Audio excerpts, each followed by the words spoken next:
నమస్తే. Welcome to ఆర్వీఎంసీ. Mangalagiri నియోజకవర్గం రూపురేఖలు మొత్తం మారిపోనున్నాయి. నారా లోకేష్ గారికి 91,000 మెజార్టీ ఇవ్వడంతో ఆ నియోజకవర్గ ప్రజల స్థితిగతులు, భౌగోళికమైన సమస్యలు అన్నీ కూడా ఓ కొలిక్కి వచ్చే అవకాశం స్పష్టంగా కనపడతా ఉంది. ఇందులో భాగంగానే అప్పుడే నారా లోకేష్ గారు ఆ విధమైనటువంటి ప్రయత్నాలకు ఆయన శ్రీకారం చుట్టారు. ఏదైతే కుప్పం నియోజకవర్గం నారా చంద్రబాబు నాయుడు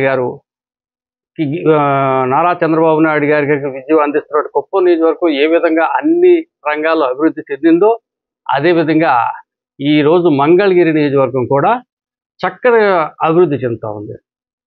మరి 91,000 మెజార్టీ ఇవ్వటం, దీనికి తోడు మంగళగిరి నియోజకవర్గాన్ని నారా లోకేష్ గారు ముందు నుంచి అంటుపెట్టుకుని ఉంటాం.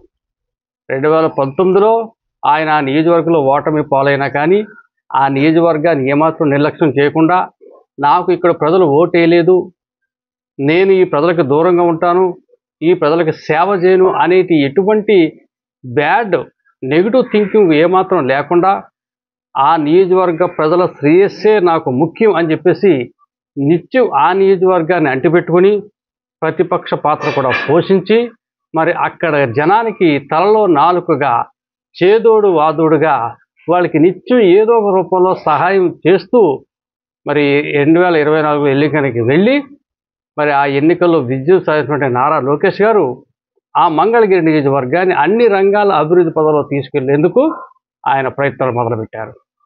నిన్ననే మంగళగిరి నియోజకవర్గంలో ఆయన ఒక ప్రజా దర్బార్ పెట్టారు.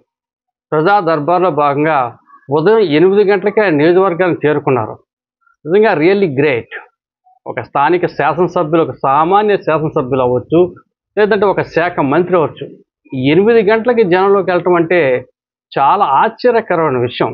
నారా లోకేష్ గారంటే ఒక ముఖ్యమంత్రి, అత్యంత ప్రభావితం కలిగినటువంటి ఒక ముఖ్యమంత్రి నారా చంద్రబాబు నాయుడు గారికి ఏకైక కుమారుడు నారా లోకేష్. ప్రస్తుతానికి అతను ఐటీ శాఖ అదేవిధంగా విద్యాశాఖ కూడా నిర్వహిస్తూ ఉన్నటువంటి ఒక మంచి నాయకుడు. మరి అతను 8 గంటలకే తన నియోజకవర్గానికి వెళ్ళి మరి ఆ నియోజకవర్గంలో ఒక ప్రజా దర్బార్ నిర్వహించి అనేక మంది జనంతో వాళ్ళ యొక్క సమస్యలు అడిగి తెలుసుకున్నారు. అంతేకాదు వాళ్ళు ఇచ్చిన విన్నపాల మేరకు వాళ్ళ యొక్క సమస్యల పరిష్కారానికి ఒక సెపరేట్ టీమును పెట్టారు. ఆయన ఒక డిపార్ట్మెంట్ని పెట్టారు. ఆ డిపార్ట్మెంట్ చేసే పని ఏంటంటే వీళ్ళ నుంచి వచ్చినటువంటి విన్నపాలన్నీ కూడా వాళ్ళు తీసుకోవటం, ఆ సమస్యలు యుద్ధ ప్రాతిపదికన క్లియర్ చేయటం.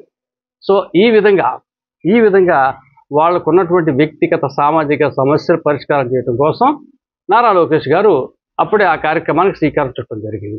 ఇక సెకండ్ ఏంటంటే ఆ నియోజకవర్గంలో పెండింగ్ సమస్యలు, దీర్ఘకాలం నుంచి జనం ఎదుర్కొన్న సమస్యలు, ఏదైతే గత ప్రభుత్వంలో ఆళ్ల రామకృష్ణారెడ్డి గారు శాసనసభ్యులుగా అక్కడ ఉన్నప్పుడు మరి ఎటువంటి అభివృద్ధి అక్కడ జరగలేదు, అనేక సమస్యల పట్ల ఆ వైసీపీ ప్రభుత్వం పూర్తిగా నిర్లక్ష్యం వహించినటువంటి తరుణంలో మరి అటువంటి సమస్యలన్నిటిగా పరిష్కార మార్గం చూపెట్టాలి, భారీ స్థాయిలో నిధులు తీసుకొచ్చి అమరావతికి అత్యంత దగ్గరలో ఉన్నటువంటి మంగళగిరిని మరి అభివృద్ధి పదంలోకి తీసుకెళ్ళాలి, ఆంధ్ర రాష్ట్రంలోనే ఆదర్శ నియోజకవర్గంగా తీసుకెళ్లాలని చెప్పేసి ఆయన మంగళగిరి మీద పూర్తిగా ఫోకస్ పెట్టారు.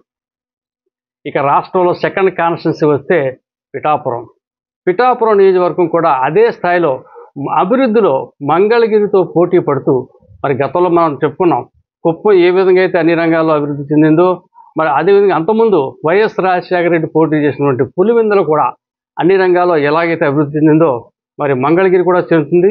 ఇప్పుడు పిఠాపురం కూడా ఆ లిస్టులోకి వస్తుంది.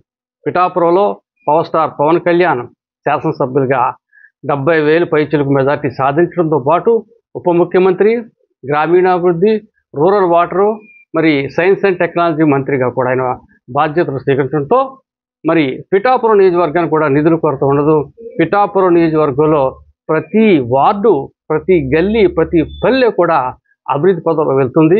సో రాష్ట్రంలో ఈ 2 నియోజకవర్గాలు కూడా అభివృద్ధిలో పోటీ పడతాయి, అగ్రస్థానంలో నిలుస్తానంటంలో ఏమాత్రం డౌట్ లేదు. Thank you.